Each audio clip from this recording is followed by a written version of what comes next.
Mind matrix എന്ന മനോഹരമായൊരു ശാസ്ത്രശാഖയെ നിങ്ങൾക്കിവിടെ പരിചയപ്പെടാം. ഒരു മനുഷ്യൻ്റെ തലച്ചോറെടുത്ത് പരിശോധിച്ചാൽ അതിനെ 2 അർദ്ധഗോളങ്ങളായി തിരിച്ചിരിക്കുന്നു. Right and left hemispheres of the brain. ഈ ഓരോ അർദ്ധഗോളങ്ങളിലും 5 വിവിധങ്ങളായ ലോബുകൾ അഥവാ കമ്പാർട്ട്മെൻറ്റുകളുണ്ട്. Prefrontal, frontal, parietal, temporal, occipital. 2 അർദ്ധഗോളങ്ങളിലായി 10 വിവിധങ്ങളായ കമ്പാർട്ട്മെൻറ്റുകൾ. ഈ ഓരോ കമ്പാർട്ട്മെൻറ്റുകൾ അഥവാ ലോബുകൾ ഓരോരോ ഫങ്ഷൻസിനെ തീരുമാനിക്കുന്നതാണ്. ഉദാഹരണം, വലതുവശത്തുള്ള ആദ്യത്തെ ലോബായ റൈറ്റ് പ്രീഫ്രോണ്ടൽ ലോബ് ഒരു മനുഷ്യൻ്റെ ഇൻ്റർപേഴ്സണൽ ഇൻ്റലിജൻസ് അഥവാ വൈയക്തിക ബുദ്ധി, മറ്റൊരാളുമായുള്ള ഇടപെടലുകളുടെ മനഃശാസ്ത്രം, മറ്റൊരാളുമായി ഇടപെടുമ്പോഴുള്ള ഒരു മനുഷ്യൻ്റെ ആശയവിനിമയ പാടവം, ഇതൊക്കെ കൃത്യമായി തീരുമാനിക്കുന്നത് ആദ്യത്തെ വലതുവശത്തെ ലോബായ റൈറ്റ് പ്രീഫ്രോണ്ടൽ ലോബ് ആണ്. അതേ സ്ഥാനത്ത് ലെഫ്റ്റ് പ്രീഫ്രോണ്ടൽ ലോബ് ആണെങ്കിലോ ഒരു വ്യക്തിയുടെ മാനേജ്മെൻറ്റ് എബിലിറ്റി, ഒരു സംവിധാനത്തെ ഭരിക്കാനുള്ള കപ്പാസിറ്റി, അത് ലെഫ്റ്റ് പ്രീഫ്രോണ്ടൽ ലോബാണ് തീരുമാനിക്കുന്നത്. അതേ സ്ഥാനത്ത് വലതുവശത്തുള്ള 4ാമത്തെ ലോബാകുന്ന right temporal lobe musical intelligence, emotional intelligence എന്നിത്യാദിയുള്ള പ്രത്യേക വൈകാരിക വിഷയങ്ങളെ തീരുമാനിക്കുന്ന ഭാഗമാണ്. അതേ സ്ഥാനത്ത് ഇടതുവശത്തുള്ള ടെമ്പറൽ ലോബ് ലെഫ്റ്റ് ടെമ്പറൽ ഭാഷാശേഷിയെ തീരുമാനിക്കുന്ന ലോബാണ്. ലിംഗ്വിസ്റ്റിക് ഇൻ്റലിജൻസ് എന്നാണ് അതിന് പറയുക. 3D വിഷ്വൽസിനെ വളരെ വ്യക്തമായി മനസ്സിൽ കാണാൻ കഴിവുള്ള ആളുകളുണ്ട്. അവർക്ക് വിഷ്വൽ സ്പേഷ്യൽ ഇൻ്റലിജൻസ് എന്ന വലതുവശത്തെ 2ാമത്തെ ഭാഗം വളരെയധികം ഡെവലപ്ഡ് ആയിരിക്കും. എന്നിങ്ങനെ തലച്ചോറിലെ 10 ലോബുകൾക്കും 10 വിവിധങ്ങളായ ഡ്യൂട്ടികളാണ്, ഫങ്ഷൻസാണ് നിർണ്ണയിക്കപ്പെട്ടിരിക്കുന്നത്. ഈ ലോബുകളിൽ ഒരു വ്യക്തിയിൽ ഏതൊക്കെ ലോബുകളുടെ സ്വാധീനമാണ് ഏറ്റവും കൂടുതലുള്ളത്, അഥവാ ആ വ്യക്തിയുടെ 10 വിവിധങ്ങളായ ലോബുകളിൽ ഏതൊക്കെ ലോബുകളാണ് ഏറ്റവും കൂടുതൽ ഫങ്ഷനിങ് ആയിട്ടുള്ളത്, അതനുസരിച്ചുള്ള പ്രത്യേക കഴിവുകൾ ആ വ്യക്തിയിൽ ഉണ്ടായിരിക്കും. ഇങ്ങനെ 8ഓളം പ്രത്യേക ബുദ്ധികളെ, ഇൻ്റലിജൻസസിനെ വേർതിരിച്ചു പഠിച്ച ശാസ്ത്രകാരനാണ് പ്രശസ്തനായ അമേരിക്കൻ സൈക്കോളജിസ്റ്റ് കൂടിയായ doctor Howard Gardner. Doctor Howard Gardner അദ്ദേഹത്തിൻ്റെ മനോഹരമായ ദ ഫ്രെയിംസ് ഓഫ് മൈൻഡ് എന്നറിയപ്പെട്ട പുസ്തകത്തിൽ ഈ 10 ലോബുകളിൽ നിന്നുമായി 8 ഇൻ്റലിജൻസസിനെ വേർതിരിച്ച് കാണിക്കുന്നുണ്ട്. ഈ 8 ഇൻ്റലിജൻസസിൽ ആദ്യം മികച്ചു നിൽക്കുന്ന 3, 4, 5 ഇൻ്റലിജൻസസ് ആ വ്യക്തിയുടെ ജീവിതത്തിൽ അയാളെ സ്വാധീനിക്കും. അതുമായി ബന്ധപ്പെട്ട കഴിവുകൾ അദ്ദേഹത്തിന് കൂടുതലുണ്ടായിരിക്കും.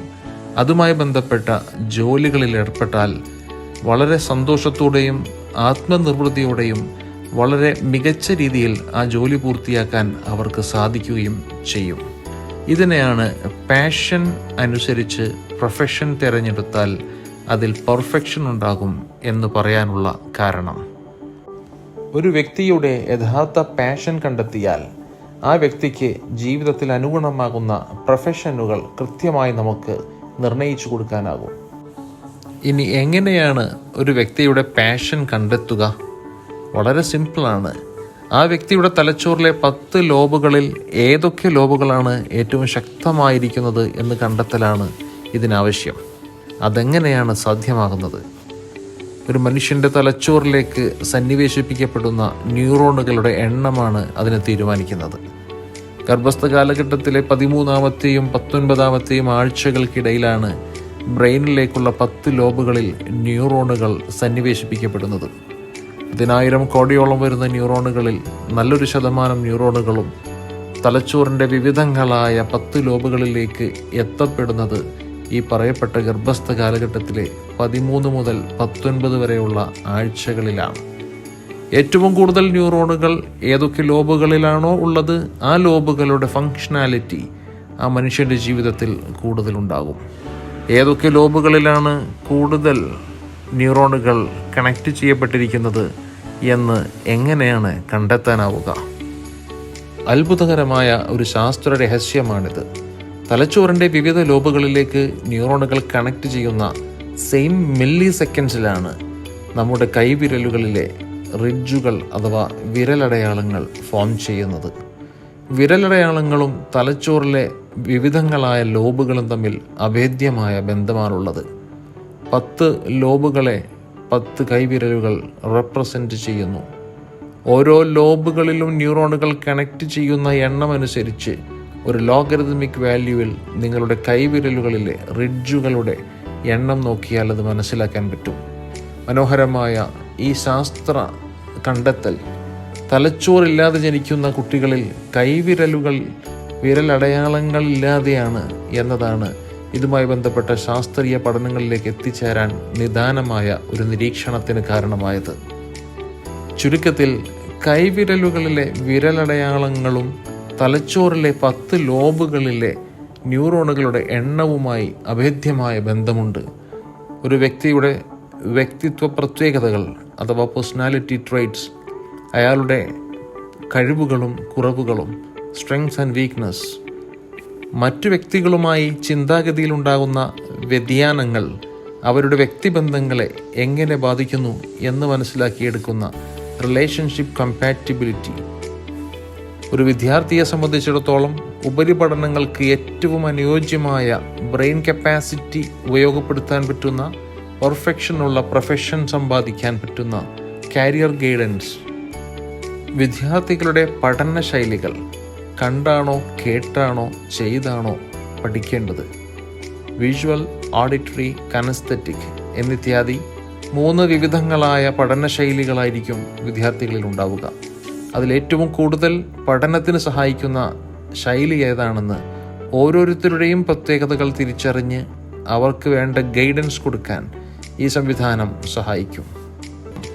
ജീവിതത്തിലുടനീളം അവനവൻ്റെ വ്യക്തിത്വ പ്രത്യേകതകൾ മനസ്സിലാക്കി സമൂഹത്തിൽ വേണ്ട വിധം ഇടപെടാനും അവരെൻ്റെ വ്യക്തിത്വത്തെ മനസ്സിലാക്കി അതനുസരിച്ച് വ്യക്തിബന്ധങ്ങളെ സൂക്ഷിക്കാനും റിലേഷൻഷിപ്പ് കമ്പാറ്റിബിലിറ്റി ടെസ്റ്റിലൂടെ സാധിക്കുന്നു. സ്ട്രെങ്ത്തും വീക്ക്നെസ്സും മനസ്സിലാക്കിയാൽ സ്ട്രെങ്ത്തുകൾ കൂട്ടിയെടുക്കാനുള്ള മാർഗങ്ങൾ നിർദ്ദേശിച്ചു കൊടുക്കാം. വീക്ക്നെസ്സുകൾ മനസ്സിലാക്കി കൊടുത്ത് ജീവിതത്തിലേക്ക് കൈപ്പിടിച്ചുയർത്താം. കരിയർ ഗൈഡൻസിൽ വളരെ സുന്ദരമായൊരു ടൂളാണ് മൈൻഡ് മെട്രിക്സ്. കൂടുതൽ വിവരങ്ങൾക്ക് നിങ്ങൾക്ക് അഡ്മിനുമായി ബന്ധപ്പെടാവുന്നതാണ്. Thank you.